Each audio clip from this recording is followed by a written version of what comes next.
संभल जो इसलिए जाना जाता था कि भाईचारे के साथ वहाँ रहते हैं लोग, वहाँ अभी से नहीं सदियों पुराना भाईचारा हजारों साल से इसी तरह रहते आए हैं। लेकिन अचानक ये जो घटना हुई है, ये सोची समझी रणनीति के तहत वेल प्लान्ड हुआ है और वहाँ के भाईचारे को गोली मारने का काम हुआ है। जो घटना हुई है वो सोची समझी साजिश है। वहाँ जो खुदाई की बात लगातार अध्यक्ष महोदय देश में कोने कोने पर भारतीय जनता पार्टी और उनके सहयोगी और समर्थक शुभचिंतक बार बार खुदाई की जो बात कर रहे हैं अध्यक्ष महोदय, ये खुदाई जो है हमारे देश का सौहार्द, हमारे देश का भाईचारा, हमारे देश का गंगा जमनी तहजीब को खो देगा। मैं आपका धन्यवाद इसलिए भी देता हूं कि इस महत्वपूर्ण जो साजिश हुई, और वो साजिश सोची समझी इसलिए मैं बोल रहा हूं। उत्तर प्रदेश का चुनाव था, पहले 13 तारीख को चुनाव होना था और 13 तारीख के चुनाव को उन्होंने बढ़ा करके 20 तारीख कर दिया। और इस जो घटना है मैं आपके सामने पढ़ना चाहता हूं। अध्यक्ष महोदय, ये यात्रा रुकी क्यों नहीं है? यात्रा ले जाओ दूसरी तरफ। अध्यक्ष महोदय, संभल की शाही जामा मस्जिद के खिलाफ 19/11/2024 को सिविल जज सीनियर डिवीजन छंदौसी संभल में एक याचिका डाली गई। कोर्ट ने दूसरे पक्ष को, अध्यक्ष महोदय सुनिए, ये सुनना चाहिए, हम यूं ही नहीं कहते थे, आप तो संक्षिप्त में बोले। अध्यक्ष महोदय, हम यूं ही नहीं कहते थे कि संविधान ये मानती नहीं सरकार, हम यूं ही नहीं कहते थे कि संविधान नहीं मानती। जब प्लेसेस ऑफ वर्शिप एक्ट है, प्लेसेस ऑफ वर्शिप एक्ट है, हम बनते तो बहुत कुछ हैं। संभल के शाही जामा मस्जिद के खिलाफ 19/11/2024 को सिविल जज सीनियर डिवीजन चंदौसी संभल में एक याचिका डाली गई। कोर्ट ने दूसरे पक्ष को सुने बगैर उसी दिन 19/11/2024 को सर्वे के आदेश दे दिए। ताज्जुब की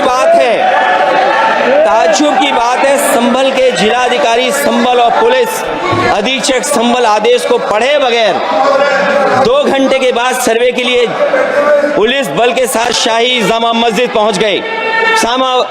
जामा मस्जिद की कमेटी, जनप्रतिनिधि, उलेमा इकराम, सभी अधिवक्ताओं ने सहयोग दिया। जिलाधिकारी संभल और पुलिस अधीक्षक संभल ने 2.5 घंटे सर्वे के बाद कहा सब सर्वे पूरा हो चुका है और अब रिपोर्ट कोर्ट को भेज दी जाएगी। लेकिन दिनांक 22/11/2024 फ्राइडे को जुमे की नमाज के लिए लोग नमाज अदा करने के लिए जामा मस्जिद पहुंचे, लेकिन पुलिस प्रशासन ने बैरिकेड लगा दिया ताकि लोग नमाज न पढ़ सकें। उसके बाद भी लोगों ने संयम बरतते हुए नमाज अदा की और किसी प्रकार का विरोध प्रदर्शन नहीं किया। 29/11/2024 को कोर्ट की अगली तारीख तय थी। शाही जामा मस्जिद की कमेटी और मुस्लिम समाज के सभी लोग कोर्ट में केस की पैरवी के लिए तैयारी कर रहे थे, परंतु दिनांक 23/11/2024 की रात पुलिस प्रशासन द्वारा कहा गया 24/11/2024 यानी अगले दिन सुबह को दोबारा सर्वे किया जाएगा। शाही जामा मस्जिद कमेटी और अधिवक्ता ने कहा कि इस सर्वे तो मुकम्मल हो चुका है, अब दूसरे सर्वे की क्या आवश्यकता है? कोर्ट के आदेश का हमने पालन कर दिया। अगर दूसरे सर्वे कराना है तो दोबारा आदेश करवाएं, कोर्ट के आदेश के बाद हम दोबारा सर्वे करा देंगे। लेकिन जिलाधिकारी संभल और पुलिस अधीक्षक संभल ने कोई सुनवाई नहीं की और तानाशाही दिखाते हुए सुबह के वक्त से पहले शाही जामा मस्जिद आ गए। शाही जामा मस्जिद कमेटी और मुस्लिम समाज के लोगों ने फिर भी धैर्य रखा और दोबारा सर्वे के लिए अंदर ले गए। सर्वे के दौरान करीब 1.5 घंटा बाद जब जनता को सूचना मिली तो वो इकट्ठा होना शुरू हो गए। लोगों ने सर्वे का कारण जानना चाहा तो सर्किल ऑफिसर ने उनके साथ गाली गलौज की और लाठीचार्ज करवाकर बुरी तरह जख्मी कर दिया। इसका विरोध करते हुए चंद लोगों ने पत्थर चलाए, जिसके बदले में पुलिस के सिपाही से लेकर के अधिकारियों तक ने अपने सरकारी और प्राइवेट हथियारों से गोलियां चलाई, जिसका वीडियो रिकॉर्डिंग है, जिसके एवज में दर्जन लोग गोलियों से घायल हो गए हैं। 5 मासूमों जो कि अपने घर से सामान लेने के निकले थे, उनकी मृत्यु हो गई। संभल का माहौल बिगाड़ने में,